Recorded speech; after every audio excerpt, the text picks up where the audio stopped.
Hi everyone, and welcome to my first long-distance learning lesson. On this exciting episode, we're going to learn about Shakespeare's life and times. Let's set some of the ground rules. First of all, keep it classy in the comments. If I need to, I will disable them, and I really don't want to do that. I understand there's a whole life of its own that can occur organically in the comments, and I would like to let that flourish. However, if it becomes a joke or inappropriate, it's over. You have been warned. All right, second of all, there is a homework assignment. If you are one of my students, the homework assignment is to watch the video that will either be embedded into this or you'll follow the link right here. And it will be about 8 minutes and 41 seconds, an overview of Shakespeare's life and times, and it comes at you fast and furious. Feel free to watch it multiple times. And then I would like you to share with me at least 10, minimum of 10 things, facts, that you learn or relearn if you knew some already about Shakespeare and his life and times, his theater, etc. Standard Deviants School. Hey everybody, welcome to Standard Deviants School, Shakespeare. I'm Herschel Bliefeld. Today's program, Introduction to Shakespeare. You know, a lot of people love and enjoy Shakespeare's plays, but just as many people complain they don't get Shakespeare. That's not surprising. Shakespeare can be really tough to handle, but that's where we come in. We'll teach you Shakespeare like it's never been taught before. Here's our Standard Deviants approach to Shakespeare. First, we'll take a trip into the life and times of Shakespeare. Then we'll give you the scoop on Shakespeare's use of language. And finally, we'll discuss how Elizabethan drama differs from our drama today.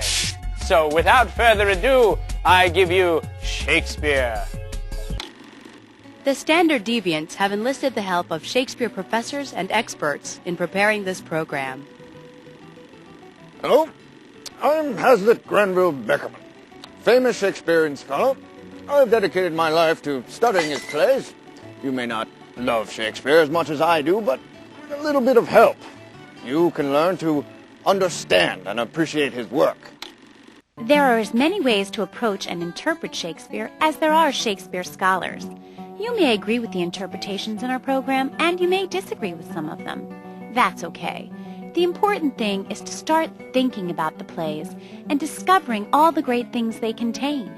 We hope our approach will give you a good foundation to develop your own ideas about the plays.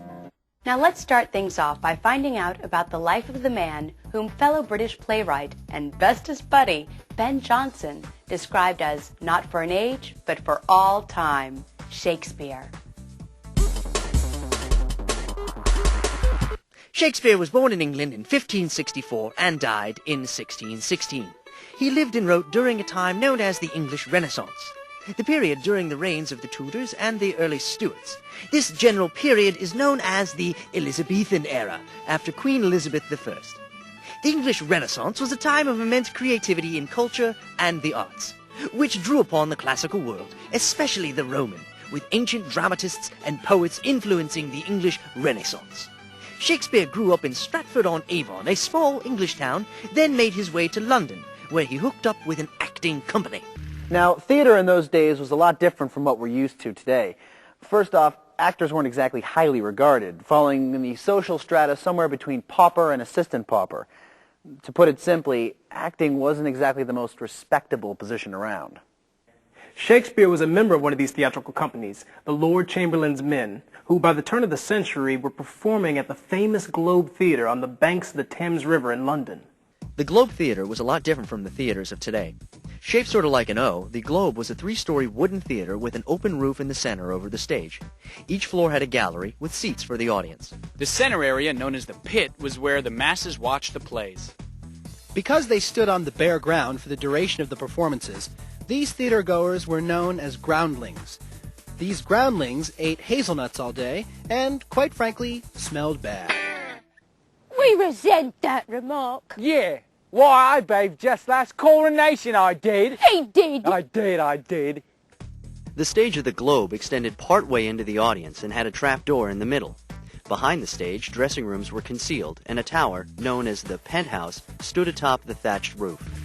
Since this was before the days of electricity, performances were held outside during the day under the sky, usually lasting about 3 hours without an intermission. Shakespeare's company, the Lord Chamberlain's Men, later known as the King's Men, also sometimes performed at indoor theaters. The company also performed for the court of Queen Elizabeth and later King James, usually during holidays and special occasions. Oh, and another thing about Elizabethan theater. No women actors appeared on stage. Young boys played the female roles instead. You know, it's true, in Shakespeare's day it was considered improper for women to appear on stage, so female roles like that of Cordelia, Ophelia, and Juliet were played by young boys. Does this make me look fat? Shakespeare wrote plays that were performed at the Globe. Shakespeare wasn't just a playwright. He was also an actor and a shareholder in the company that owned the Globe. Excuse me.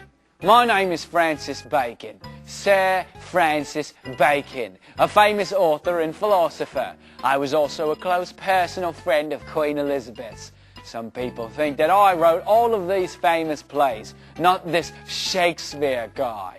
It makes sense. I was an educated nobleman, and I knew all about the royalty that Shakespeare wrote about.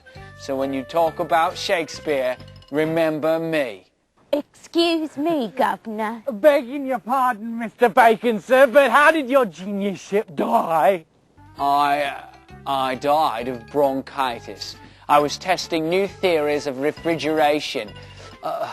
I died of bronchitis after killing a chicken and stuffing it with snow. Pay no attention to Mr. Bacon. He was a towering figure in Elizabethan England, but he didn't write Shakespeare's plays, and he's still a little miffed about the way he died. Anyway, during his time as a dramatist in London, Shakespeare wrote comedies like A Midsummer Night's Dream and The Comedy of Errors, history plays, all those Richards and Henrys, the Roman plays like Julius Caesar and Antony and Cleopatra, and the romances, which include Cymbeline and The Tempest, and of course, the tragedies. Here then is a general timeline of Shakespeare's life and works. He was born probably on April 23, 1564 in Stratford.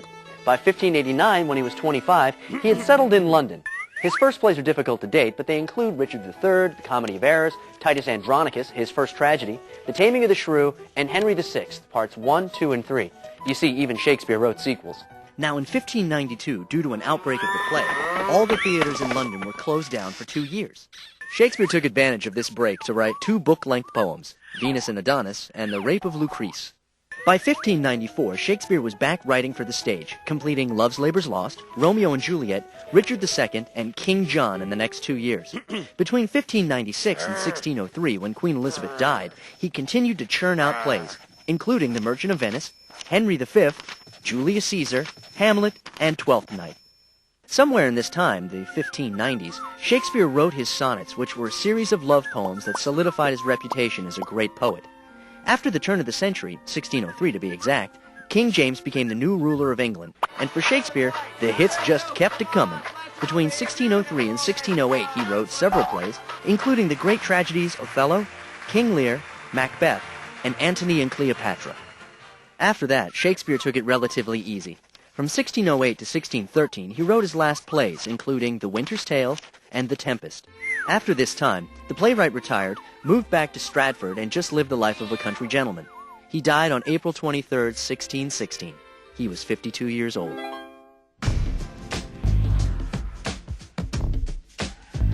Let's review. The playwright and poet William Shakespeare was born in Stratford-on-Avon, England in 1564 and died there in 1616. He lived and wrote during the English Renaissance, also known as the Elizabethan era, after Queen Elizabeth I. In London, Shakespeare was a member of the Lord Chamberlain's Men, for whom he wrote plays, many of which were performed at the Globe Theatre. The Globe Theatre was a 3-storied open-air wooden theatre shaped like an O. Plays were performed during the daytime to take advantage of the daylight. Also, boys played the female roles. In addition to writing some of the most famous plays ever created, like Hamlet, Romeo and Juliet, and A Midsummer Night's Dream, William Shakespeare wrote 2 book-length poems and scores of sonnets. Not a bad life's work, eh? Now we'll look a little bit closer at Shakespeare's work, starting with his use of language. Wasn't that an exciting video? Oh boy, don't I know that I learned a lot, but what's more important, I hope you learned a lot. Remember, I need you to share it with me via Google, the Google Docs. If you cannot, you may email it to me. I would like you to have written down minimum 10 facts that you learned from this video about William Shakespeare, his life and times. Remember that the comment section is supposed to be kept classy. If not, it will be shut down, and that's on you. You have been warned multiple times. I hope you enjoyed this video. Make sure to hit like and subscribe. If you are one of my students, make sure you hit notifications. And when the next educational long-distance learning video is ready on the Mr.Markoteach channel, you will be notified. Thank you, and have a wonderful rest of your day. Oh no, we're gonna rock down to Electric Avenue, and then we'll take